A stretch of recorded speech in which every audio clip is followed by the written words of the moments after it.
auditeurs, bonjour. Merci encore d'être avec nous pour notre émission invitée de la rédaction un forum donc on va organiser avec des responsables syndicaux et politiques également. Vous le savez donc pendant ces dernières semaines, ces derniers jours, on a beaucoup parlé de cette grève générale lancée par l'intersyndicale contre la vie chère. Dans nos studios, nous avons le plaisir de recevoir donc la présidente de la CGPME, Madame Monique Jandot. Madame, bonjour. Également Éric Chevreau pour la CGPME. Monsieur Didier Guénon-Janson pour Soin, qui est aussi là pour l'intersyndicale. Pour la STCNC, Tony Dupré. Pour également Hubert Bontegny, président des syndicats des importateurs et distributeurs.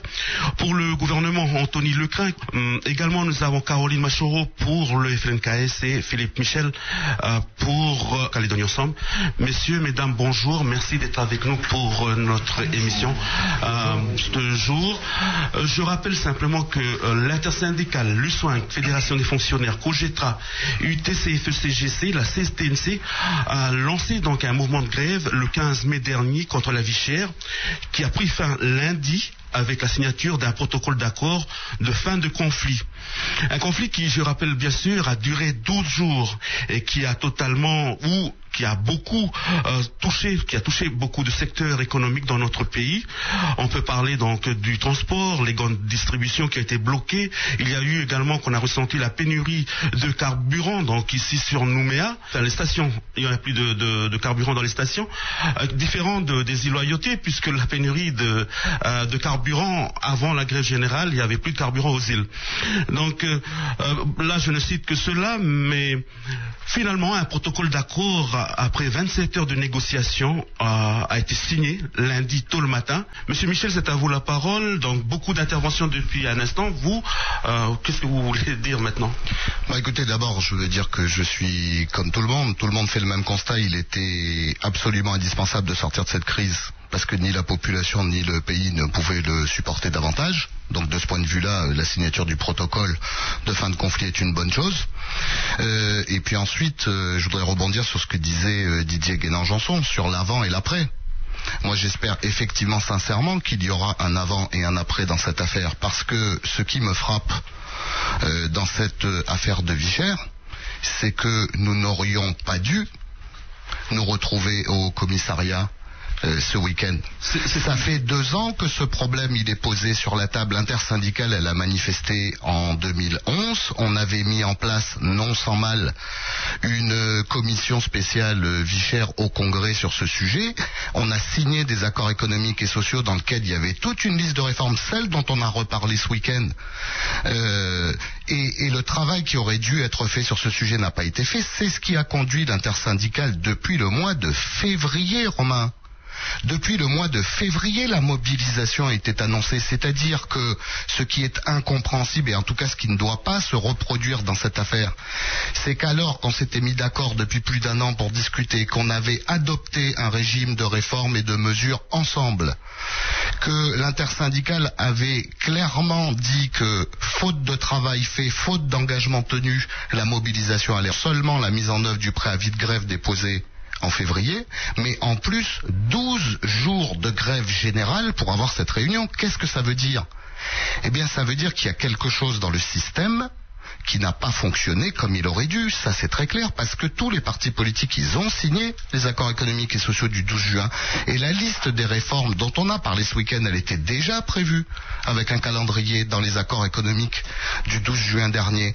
Donc, ce qui n'a pas fonctionné, c'est effectivement au niveau des institutions que ça n'a pas fonctionné. Parce que le partage des tâches, il était normalement clair. Le gouvernement devait préparer un certain nombre de réformes, les soumettre au Congrès, et le Congrès les adopter.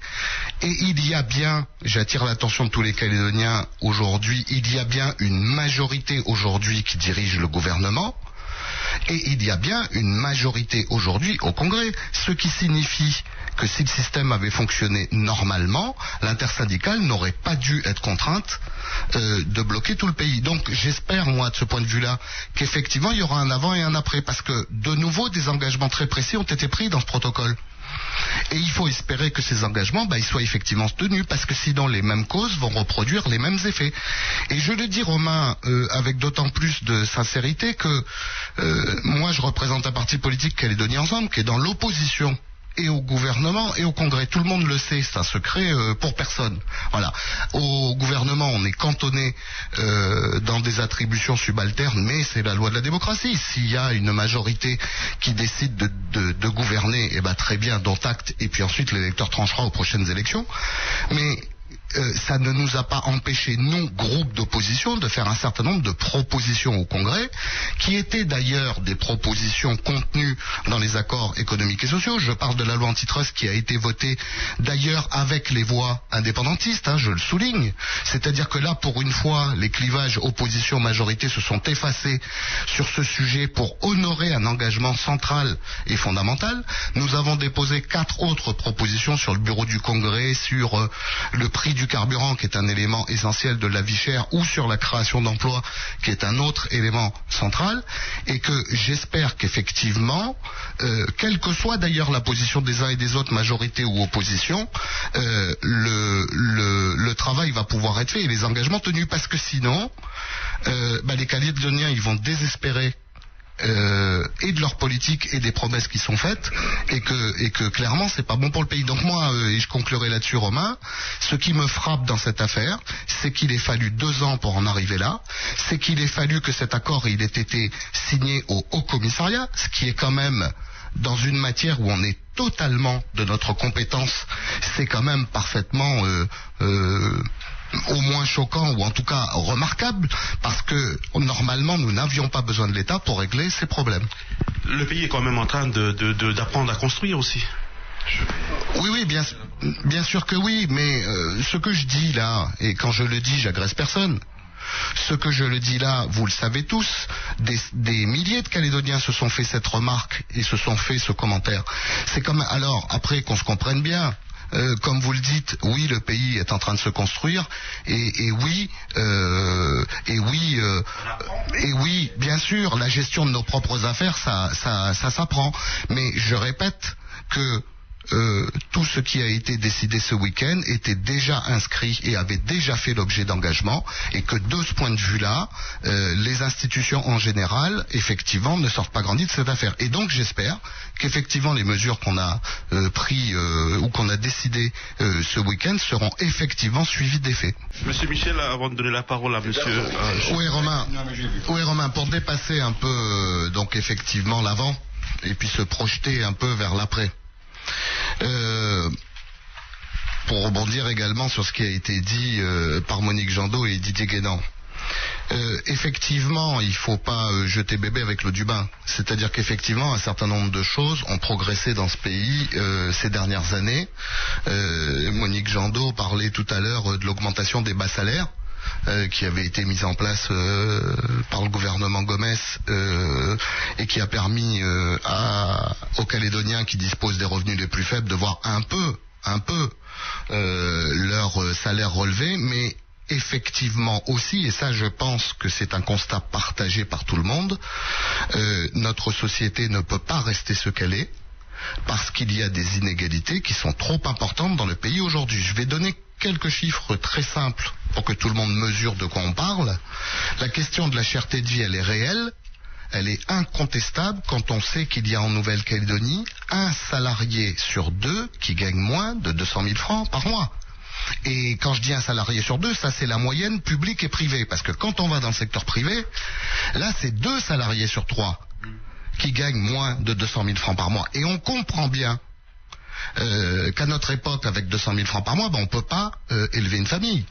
Et donc, ce sont des choses qu'il faut corriger, parce que sur la même période, si on observe la progression, par exemple, de l'impôt sur les sociétés qui font beaucoup de bénéfices, c'est ce qu'on appelle la contribution sociale additionnelle, qui existe depuis 2006 pour les sociétés qui font plus de 200 millions de bénéfices par an. Eh bien, qu'est-ce qu'on voit ?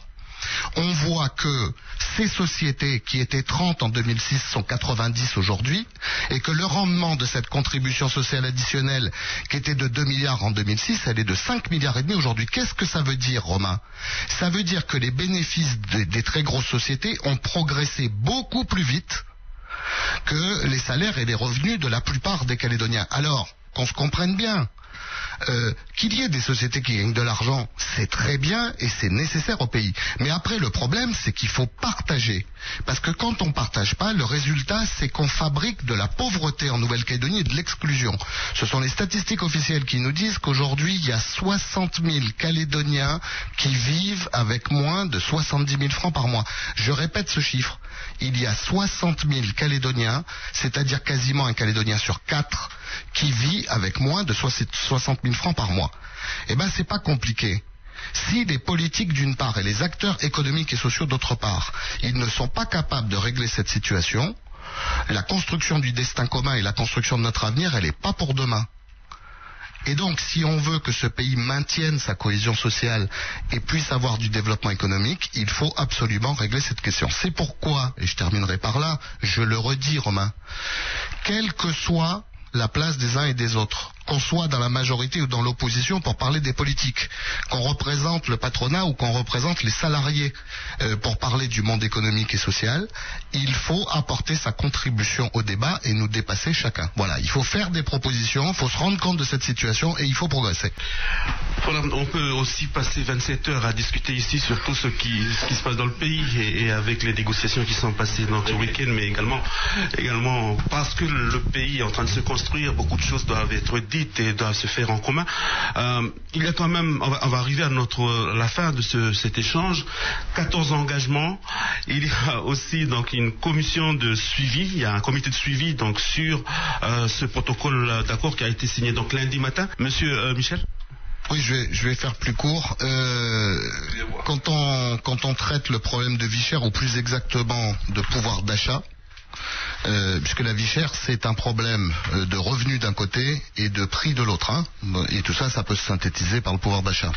En réalité, c'est si important, c'est parce qu'il faut permettre à chaque Calédonien de trouver sa place dans notre pays, parce que ça, c'est la condition indispensable de notre avenir. Pour conclure cette émission, je dirais que au-delà des problématiques de vie chère stricto sensu, il faut effectivement s'attaquer aux causes et aux problèmes. Ça veut dire qu'il nous faut, pour faire vite, je dirais faire deux choses. D'abord, il faut mettre en place des politiques d'emploi, des politiques sociales qui permettent de redistribuer correctement la richesse et de permettre à chacun d'avoir un niveau de vie décent et acceptable dans notre pays, parce que c'est ça qui permettra la construction du fameux destin commun. Donc ça veut dire des politiques de formation, ça veut dire des politiques sociales en matière de besoins élémentaires comme le logement en particulier, ça veut dire des politiques à destination des jeunes, ça veut dire des politiques à destination des personnes âgées, bref, de toutes les catégories qui sont les plus fragiles et les plus démunis. Ensuite, il faut mettre en place des politiques qui permettent de valoriser nos richesses naturelles, parce que vous inquiétez pas, je m'arrête après ça. Ensuite, je le dis parce que la Nouvelle-Calédonie n'est pas un pays d'assistés ou un pays pauvre, c'est un pays riche. Nous avons des ressources, mais ces ressources, elles ne profitent pas assez aux Calédoniens, pour dire les choses très simplement. Donc c'est la raison pour laquelle il nous faut valoriser nos propres richesses et défendre nos propres intérêts par rapport aux entreprises ou aux capitaux extérieurs. Et c'est à ces deux conditions-là, Romain, et je m'arrêterai, qu'effectivement on permettra aux uns comme aux autres, indépendantistes ou non indépendantistes, et aux uns comme aux autres, ménages très aisés ou ménages les plus pauvres, de trouver chacun sa place dans notre pays. Merci. Merci donc à tout le monde d'être intervenu dans cette émission. Je rappelle simplement qu'on avait eu donc Didier Guénon-Janson, Tony Dupré, Hubert Bontegny, Éric Chevreau et Madame Monique Jandou, également Madame Caroline Machoro-Régnier et Monsieur Philippe Michel, ainsi que Anthony Lecras. Pour cet entretien, nous avons parlé donc de la société qui se construit, donc la nôtre, le pays qui est en train de se construire. Je rappelle simplement qu'il y a eu 14 engagements dans ce protocole d'accord qui a été signé lundi matin. 14 engagements. Il y a un comité de suivi qui va se réunir à chaque fois pour suivre donc si le protocole d'accord est bien suivi comme l'entend donc cette appellation, le comité de suivi donc de ce protocole d'accord. Merci d'avoir répondu à nos questions. Merci surtout à nos auditeurs de nous avoir supportés pendant plus d'une heure. Merci beaucoup. Hey.